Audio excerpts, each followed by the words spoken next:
Hello, welcome to Water Sign Philippines. So, reading to for Water Sign, Cancer, Scorpio, and Pisces. Take only what resonates, guys. Bale, hindi to magre-resonate sa lahat kasi normal yon.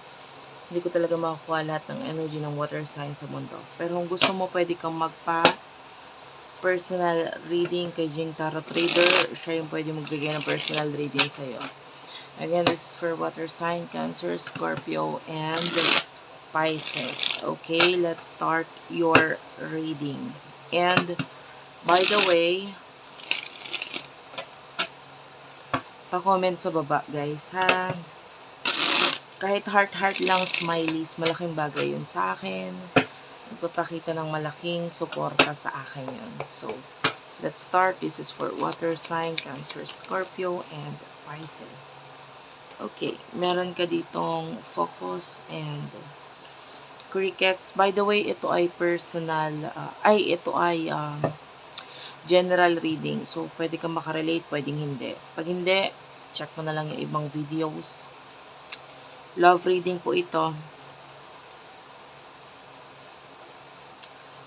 The way I see this, it feels like yung iba sa inyo mga water sign, you are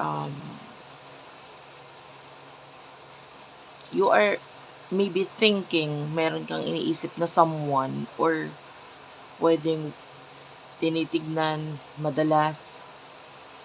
Pero itong taon to pwedeng walang communication or connection sa inyo or pwedeng walang usap-usap na nangyayari. Okay, you're just watching this person. And yung iba sa inyo pwedeng walang masyadong communication dahil pwedeng bago pa lang kayo nagkakilala or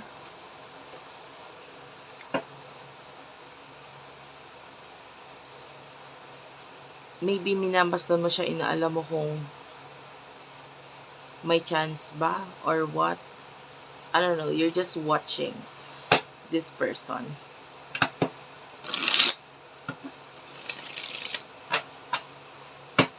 Yung iba naman, pwedeng matagal na kayong magkakilala nito person na to, pero sa ngayon walang communication or connection sa inyo na nagaganap. So, ayun. But you're still interested na malaman. Interesado ka pa rin malaman, makita kung kamusta na ba itong taong ito. So, sino ba itong person na to? Alamin natin.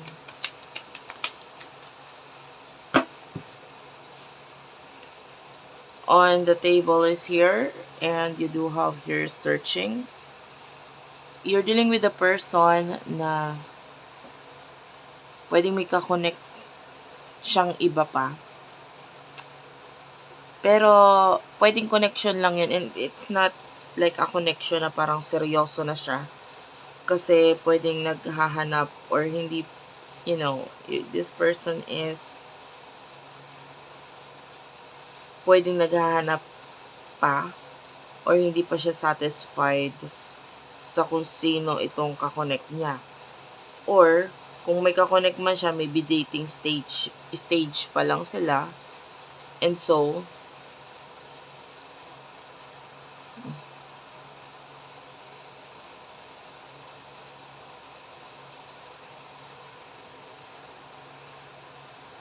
you do have your anxiety. So, love affair and karmic. I feel like this is the kind of person na inilagay na kasi siya dati sa third party situation. So, pagdating sa pakikipagseryosohan, medyo hindi mo siya maasahan na maging seryoso agad-agad dahil nailagay na nga siya sa third party situation, So,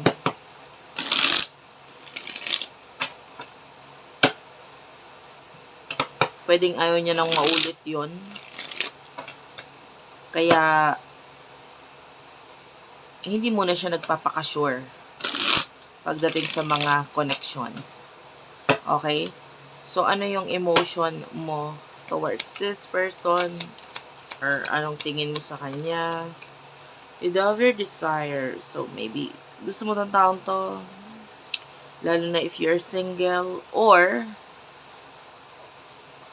the retaliation is here. So, yung iba,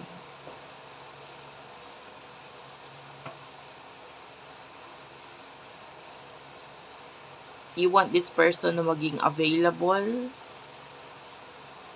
Pwedeng ganon.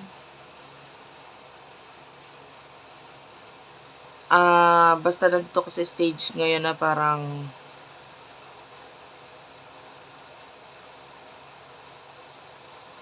gusto mo tong person na to, pero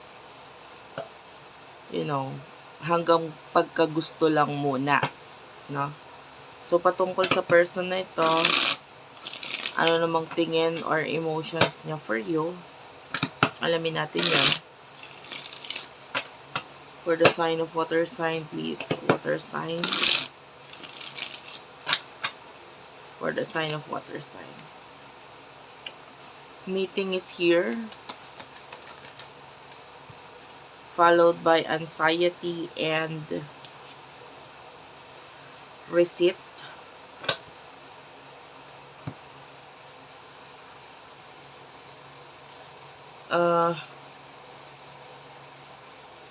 Like what I've told you, yung person na ito, takot siya eh. Takot siya na mangyari ulit yung mga dating nangyari na sa kanya. Which is pwedeng may kinalaman yun sa other connection, other people na nagiging involved, or, third party situation.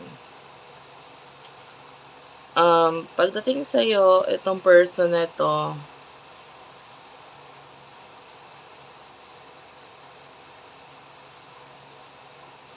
gusto niya lang magkaroon ng communication sa inyo. Like, kung lagi naman kayo nagkikita or what, this person wants communication. Or this person wants to talk to you. Pero maybe, hindi naman siya talk na usap agad. Pwedeng may kinalaman sa trabaho. You know what I mean? If this is someone from your workplace, gusto niya lang makausap ka maybe regarding career or regarding the work. No? And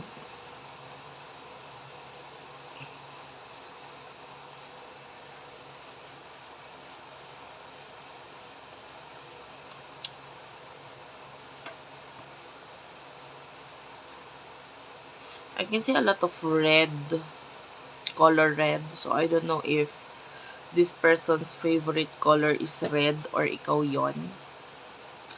But anyway, this could be a reading. Kung hindi, or maybe red for you is your lucky color.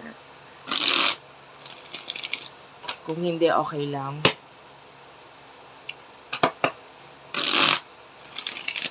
Let's talk about the future for you. Water sign, future for water sign. Please, Spirit guides, angel guides. In the near future for water sign. Take only what resonates, guys. Financial support is here, projected, and alien. Okay, tell me more for the sign of water sign. Racing is here. Okay, wish, racing. Sorry about my voice, medyo namamalat ako, tragedy and pop-up. Okay, at the bottom of the deck, you do have here bounty hunter.